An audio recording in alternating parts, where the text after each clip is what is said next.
Bienvenidos. Hoy, nos sumergimos en una colección de textos antiguos que son fascinantes, la verdad. Es el libro 4 de los Salmos, que va del Salmo 90 al 106. Son textos cargados de poesía, de emoción, a veces muy cruda, y de una reflexión, yo diría, muy profunda sobre la existencia. Y bueno, la fuente que usamos es este conjunto, ¿no?, de oraciones y cánticos hebreos. Se atribuyen a distintas voces, incluso hay una oración muy impactante que, bueno, la tradición relaciona con Moisés. Son textos que llevan resonando milenios, la verdad. Nuestra idea hoy no es solo hacer un repaso, ¿eh? Queremos hacer una exploración más profunda. Estos salmos muchas veces parece que surgen después de crisis, de momentos difíciles. Así que la pregunta podría ser, bueno, ¿cómo intentan estos textos reconstruir la fe, el sentido? Vamos a ver cómo se enfrentan a la fragilidad humana, dónde buscan seguridad y también cómo releen su propia historia para encontrar respuestas. Empezamos por ahí, por ese choque tan directo entre lo efímero nuestro y lo eterno. Sí, es que el Salmo 90, ese atribuido a Moisés, nos mete de lleno ahí. Por un lado, claro, la majestad de Dios que es eterno. Desde antes que nacieran los montes, dice, desde siempre y hasta siempre tú eres Dios. Y por otro lado, pues nuestra vida, que es un soplo. 1000 años para ti son como el día de ayer que pasó. Nuestros años se acaban como un suspiro. Incluso de esa cifra tan real, ¿no? 70 años o a lo mejor 80, es un contraste, brutal. Brutal, sí. Y yo creo que fundamental. Lo interesante no es solo darse cuenta de lo cortos que somos, no, nos compara con la hierba que se seca en un día, sino la conclusión a la que lleva eso. No es para desesperarse, sino que invita a la sabiduría. La petición clave es, enséñanos a contar nuestros días, para que entre la sabiduría en nuestro corazón. O sea, reconocer que somos fugaces nos empuja a valorar el tiempo, a buscar lo importante, frente a esa permanencia de Dios, que es el refugio de generación en generación. Entendido. O sea, buscar sabiduría porque somos finitos. Pero justo después de hablar de esa fragilidad, el mismo Salmo 90 y luego también el 94 meten un elemento que, bueno, puede chocar un poco, ¿no? La ira de Dios, el juicio divino. El 90 dice, tu cólera nos consume, pusiste nuestras culpas ante ti. Y el 94 ya invoca directamente al Dios de las venganzas, al juez de la tierra. A ver, ¿cómo encaja esta dureza con la idea de Dios como refugio? Pues es una pregunta clave, sí, y revela lo complejos que son estos textos. No dan una visión, digamos, ingenua o fácil de Dios. La ira aquí no es un capricho, ¿eh? Se dirige muy concretamente contra la injusticia, la maldad, la soberbia, esa que ignora la fragilidad humana que acabamos de comentar. El Salmo 94, de hecho, clama por justicia para los oprimidos. Pero, y esto es importante, incluso esa severidad tiene sus matices. El mismo Salmo 94, después de esa invocación tan fuerte, afirma, «Dichoso el hombre a quien tú educas, Señor, aquel a quien instruyes en tu ley». O sea que el juicio o la corrección se ven más como parte de una relación, no solo como un castigo y ya está. Exactamente.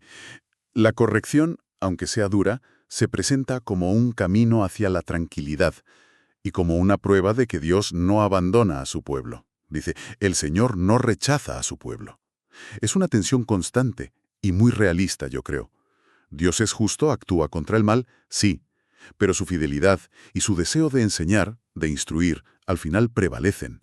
No es que se contradiga, son como dos caras de una relación profunda, compleja. Ahí conviven la justicia y la misericordia. Vale, esa coexistencia es un punto importante, sí. Y hablando de refugio frente a la dureza, el Salmo 91. Quizás sea la expresión más potente de confianza en la protección de Dios, ¿no? El que habita al abrigo del Altísimo morará a la sombra del Omnipotente. Las imágenes son, increíblemente vivas. Las alas, el escudo, la fortaleza. Son imágenes poderosísimas, sí, de seguridad total. Y lo fascinante, más allá de la lista de peligros concretos de los que protege la trampa, la peste, el terror de la noche, es cómo el propio Salmo, cómo enmarca esa protección al final. Pone en boca de Dios las condiciones, por así decirlo. Dice, lo libraré porque se acoge a mí.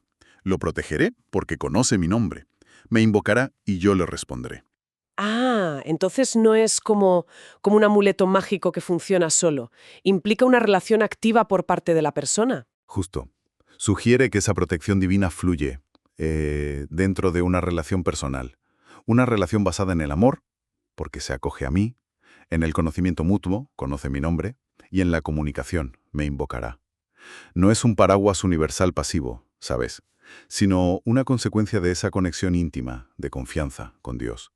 Y también, claro, establece un contraste muy claro. El fiel está seguro mientras ve el destino de los impíos. Refuerza esa idea de que la relación con Dios marca una diferencia clave en cómo vives la vida. Uf, esa imagen de confianza total es muy potente, sí. Pero entonces, a ver, ¿cómo gestionamos el contraste tan radical que vemos en el Salmo 102? El título ya lo dice, Oración de un afligido. Y es un lamento, desgarrador. Habla de días que se van como el humo, el corazón seco como hierba, sentirse como un búho en el desierto. Es justo lo contrario al Salmo 91. ¿Cómo pueden estar las dos visiones en la misma colección? Pues yo creo que esa coexistencia es precisamente una de las grandes fortalezas y verdades de estos textos. El Salterio, y este libro cuarto en concreto, no es un manual de pensamiento positivo, ¿eh? Valida toda la experiencia humana ante Dios, incluyendo el dolor más hondo, la sensación de abandono, incluso la queja directa.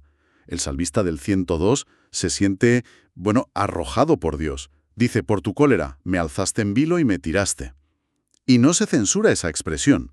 ¿Y eso no debilita la fe o la confianza que se ve en otros salmos? Yo creo que al contrario, que la hace más auténtica, permite que la fe sea real, no una máscara. Porque, fíjate, incluso en medio de esa desolación que parece total, el salmista del 102 también afirma la permanencia de Dios.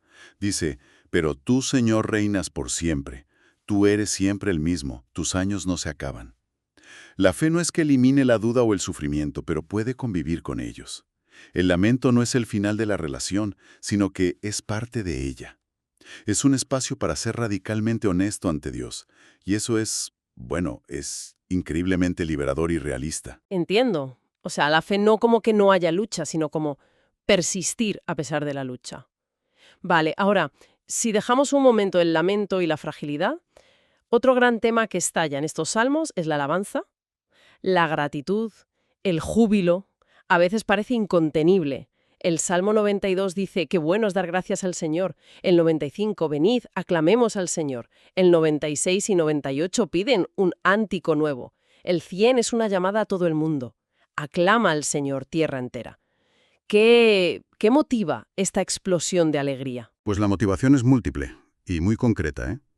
Se alaba a Dios por sus obras. El Salmo 92 dice, me alegras con tus acciones. Se le alaba por su salvación y su justicia, que se han revelado. Eso en el Salmo 98. También por su fidelidad y su amor, que no fallan. Eso en el 92, en el 100. Y por supuesto por su papel como creador, el 95. Suyo es el mar porque Él lo hizo. No es una alabanza así, en abstracto, ¿sabes? Sino una respuesta a cosas que se ven, que se experimentan. Y muy ligado a esa alabanza, aparece una y otra vez la idea de Dios como rey. El Señor reina. Es casi como un estribillo en los Salmos 93, 96, 97, 99. ¿Qué significa proclamar a Dios como rey en este contexto? Es un caos, ¿no? Dice, el orbe está seguro, no vacilará. Salmo 93, 96. Segundo, implica justicia para todos. Él juzga a los pueblos con rectitud. Salmo 96, 98. Es una respuesta directa a esa injusticia que se clamaba en salmos como el 94. Y tercero, implica un poder soberano sobre todo. Sobre la naturaleza, los montes se derriten como cera, dice el 97, y sobre cualquier otro poder o dios, los dioses de los gentiles son apariencia, dice el 96. Es afirmar que el universo tiene un fundamento último que es justo y es estable. Incluso llama a la naturaleza a unirse a esa alabanza. Exacto. Los cielos, la tierra, el mar, los campos, los árboles. Convoca a todo el cosmos a celebrar ese reinado. Eso en el 96-98. Y eso subraya la idea de que el reinado de Dios no es solo sobre Israel, sino sobre todo lo creado. Establece un orden, un propósito cósmico. Y dentro de esta alabanza más cósmica o colectiva, el Salmo 103 tiene un tono sorprendentemente íntimo, ¿verdad? El salmista parece que se habla a sí mismo: bendice alma mía al Señor y no olvides sus beneficios. Y luego enumera cosas muy personales, curación, rescate, amor, misericordia, hasta renovación de la juventud como las águilas. ¿Qué nos dice esta perspectiva tan personal? Nos dice mucho sobre la naturaleza de la relación que proponen estos textos, que la fe no es solo algo comunitario o cósmico, sino que es profundamente personal. El Salmo 103 ahonda en el carácter de Dios que inspira esa gratitud íntima. Describe a Dios con esa fórmula clásica: compasivo y misericordioso, lento a la cólera y rico en clemencia. Y enfatiza la compasión de un padre, como un padre siente ternura por sus hijos. Y algo muy importante, que Dios conoce nuestra estructura, nuestra fragilidad. Dice, se acuerda de que somos barro. Vuelve a salir la fragilidad, pero ahora en un contexto de compasión. Precisamente. Y ese amor y esa justicia compasiva de Dios se presentan como eternos, que duran para siempre. La misericordia del Señor dura siempre. Salmo 103:7. Contrastando otra vez con nuestra vida corta, comparada de nuevo con la hierba. Es como si dijera, sí, somos frágiles, pero nos sostiene el amor del Dios eterno. Y esa es la base última de la alabanza personal y profunda. Esa mirada al carácter de Dios y su relación con nuestra fragilidad nos lleva casi de la mano al último gran bloque temático: la memoria histórica. Los Salmos 105 y 106 son como un díptico, ¿no?, que repasan la historia de Israel con Dios. ¿Por qué esa necesidad de volver a contar la historia justo aquí? Es una pregunta excelente, ¿sí? Recontar la historia es una forma de reafirmar quién eres y de entender el presente. El Salmo 105 es la versión, digamos, luminosa. Se centra solo en la fidelidad de Dios, a su pacto con Abraham, Isaac, Jacob. Narra los grandes actos de salvación: José en Egipto como providencia divina, la liberación con Moisés y Aarón, las plagas como señales del poder de Dios, el éxodo, el cuidado increíble en el desierto, la nube, el fuego, las codornices, el agua de la roca, hasta que les da la tierra. El mensaje es claro: Dios cumple sus promesas, su fidelidad es la base de todo. Es una historia para inspirar confianza y gratitud, entonces. Sin duda. Busca que la fe y la obediencia de ahora se apoyen en la evidencia histórica de que Dios actúa siempre, y termina diciendo que les dio la tierra para que guardaran sus preceptos y cumplieran sus leyes. La historia enseña, da confianza y recuerda para qué fueron elegidos. Pero entonces llega el Salmo 106 y es la otra cara de la moneda. Mucho más oscura. Empieza confesando: hemos pecado con nuestros padres. Y luego viene una lista tremenda de fallos. Olvidaron las maravillas en Egipto, se rebelaron junto al mar, codiciaron en el desierto, tuvieron envidia de Moisés, hicieron el becerro de oro, despreciaron la tierra prometida, murmuraron, se contaminaron con la idolatría, hasta el punto de sacrificar a sus hijos. Es una lectura dura, ¿eh? ¿Por qué insistir tanto en el fracaso? Es una lectura durísima, sí, pero yo creo que es esencial para entenderlo todo. El Salmo 106 describe un ciclo doloroso pero muy realista. Primero, el pueblo olvida y peca. Irritaron a Dios. Segundo, Dios responde con juicio o permite las consecuencias. Cayó sobre ellos la plaga. Los entregó en manos de gentiles. Tercero, el pueblo angustiado clama. Vio Dios su angustia y escuchó sus gritos. Y cuarto, y aquí está lo asombroso, Dios, acordándose de su pacto y movido por su inmenso amor, interviene otra vez, muestra compasión y los libra. Se acordó de su alianza y se arrepintió por su gran amor.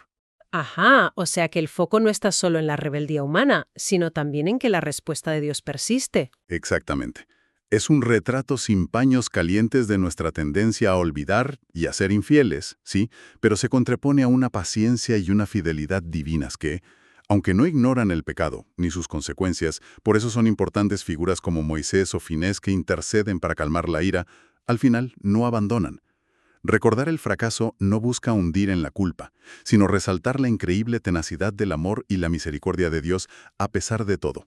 Es una historia que, aunque parezca mentira, también puede generar esperanza, porque muestra que incluso después de los peores errores, la relación no se rompe del todo. Uf, hemos navegado por un mar de emociones y conceptos en estos salmos.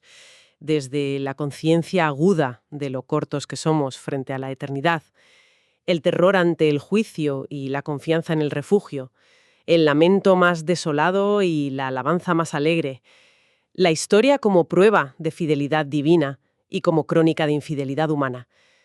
Después de toda esta inmersión, ¿cuál dirías que es la pepita de oro, digamos, la idea clave que podemos sacar de este libro cuarto? Pues, si tuviera que resumirlo mucho, diría que lo realmente revelador de estos salmos es cómo abrazan la tensión y la complejidad, como algo que forma parte de la fe y de la vida.